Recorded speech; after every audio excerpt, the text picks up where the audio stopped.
Ну что ж, друзья, у нас зима, и как многие автовладельцы знают, что зима — это пора поломок. И я не исключение от этой тенденции. Ну, почему зимой ломаются в основном все? Потому что, я знаю только три явных причины. Первое — это потому что стало холодно. От холода у нас выходят из строя многие узлы и агрегаты. Я вот в частности вчера поменял коробку, видео об этом вы увидите попозже. Потом у нас посыпают дороги всякой хренью, которая вместе с водой попадаются проникают в пары трения, там, в шаровые, в рулевые, и таким образом выводят их из строя. И третья причина, которая более реальна, это западло. Западло, потому что холодрыга, потому что никто не любит в холод ремонтировать машины, а у нас в основном у всех гаражи неотапливаемые, поэтому приходится, в общем, мучиться. Короче, и вновь поломка, и вновь зима. Я в автомагазин за запчастями. И, в общем, я вновь стал не исключением в этой заподлянке силы природы. И вчера по прибытию в гараж я уже ехал и слышал, как что-то в передней подвеске стучит. То есть такое впечатление, что нужно опять называть видео «Стучит и стучит, падла, откуда же ты там стучишь?» Ну, в общем, звук обычный, характерный, шаровый. Вот могу так сказать. Педалишь по прямой, ну, как бы все нормально, особо звуков нет. Не особо, вообще звуков нет.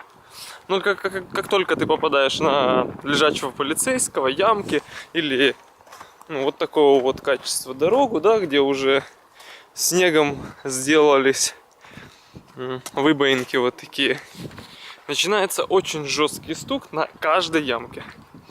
Есть подозрение, естественно, что это шаровая, и уже пора бы ей умереть, потому что у меня обычно шаровые живут 3, максимум 6 месяцев. А последний раз я поставил кедр, и этот кедр у меня уже служит почти 2 года, поэтому нужно уже, скорее всего, шаровую менять, потому что отходила она достаточно много. Молодец, короче, кедр, я очень доволен ихними шаровыми. Так.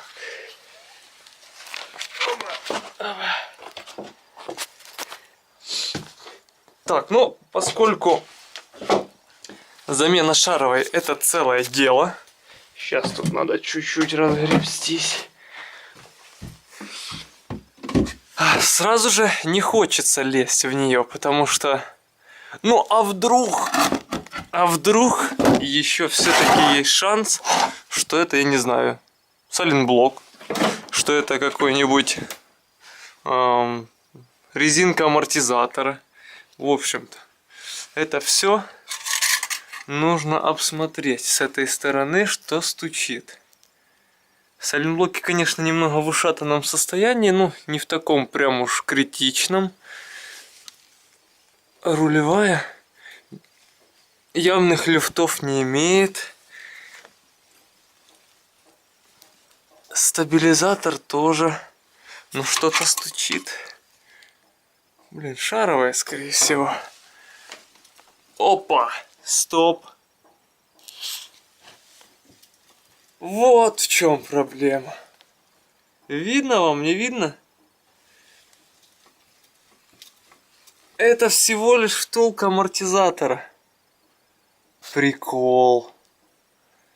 Так, ну так, живем. Шаровый кедр, ё-моё, еще походит. Так, что же делать? Амортизатор снимать впадлу. Сейчас попробую выкрутить его вниз и попробовать по месту поменять. Так, все, надо заниматься. К сожалению, это и весь вылет амортизатора, и в этом пространстве достаточно тяжело будет что-то сделать. Это же мастер спорт, блин. Фу, ладно, надо будет снимать амортизатор, что же делать? Геморрой. Так, разобранный наконец-то амортизатор. Как видно, скушала достаточно хорошо сайлентблок. Но почему-то мне кажется, что Germany меня хочет обмануть. И какой-то здесь нестандартный, неправильный сайлентблок стоит. Вот, родной. Что-то здесь не то. Здесь нету внутренней, наружной обоймы. Ладно, сейчас расснимем, посмотрим, может она там где-то все-таки есть. Кстати, друзья, если вы хотите узнать что-то новое о доработке, и либо же о переделке, как элементов подвески, так и Жигуля в целом, есть один новый канал, ему буквально полгода, но уже более 7000 подписчиков, называется ВАЗ-2107 переделки. Там, ну, реально вы можете узнать то, что на заводе либо не доделали из-за своей там лени или экономии денежных средств, чтобы Жигуль не такой дорогой был в производстве. В общем, все эти недоделки, все эти уже переделки в наше время вы можете увидеть на этом канале. Ссылочка, естественно, будет в описании под видео. Несмотря на то, что обоймы все-таки внутри здесь не было, и сайлентблок действительно стоял другой, я все же хочу попробовать запихнуть сюда этот сайлентблок. Хоть он по размеру не подходит, ну, почему бы и нет, почему бы и не попробовать. Итак, получается, что вот эта втулочка, она ни хрена не подходит. Надо все-таки идти за такой, которая и нужна. Так что иду опять в автомагазин. А вот эта втулочка уже подойдет как нельзя лучше. Потому что у нее нету наружной обоймы, и она уже влетит легко. Оказывается, есть еще третий вид. Ну, вот такой вот, где вот видите, здесь такой выступ только на одной стороне. Вот я старый амортизатор свой нашел, здесь выступ на двух сторонах. Короче, каждому амортизатору нужен свой подход.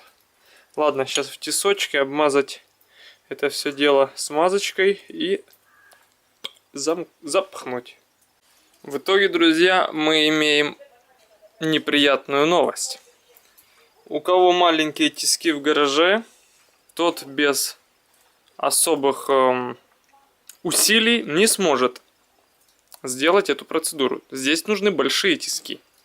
Либо же какой-то выход из ситуации при помощи подручных средств, до которого я не могу уже додуматься минут 20. Как засунуть ее дальше, глубже.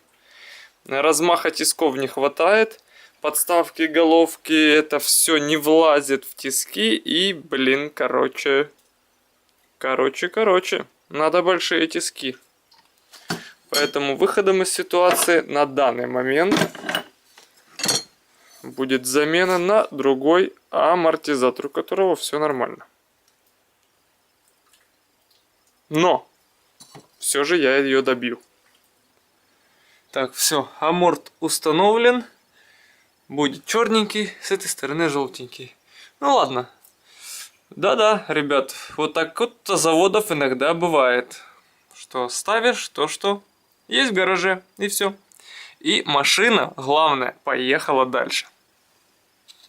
Друзья, и в конце видео хотел бы перенаправить вас на второй свой канал, канал музыки. Тех, кто занимаются видео, у кого есть свой канал на YouTube или просто делают разнообразные видео для себя, для домашнего архива.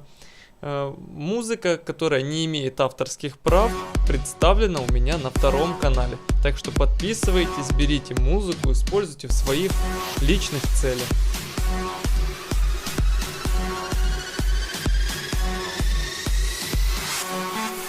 Ссылочка на канал, как всегда, в описании под видео. Всем пока!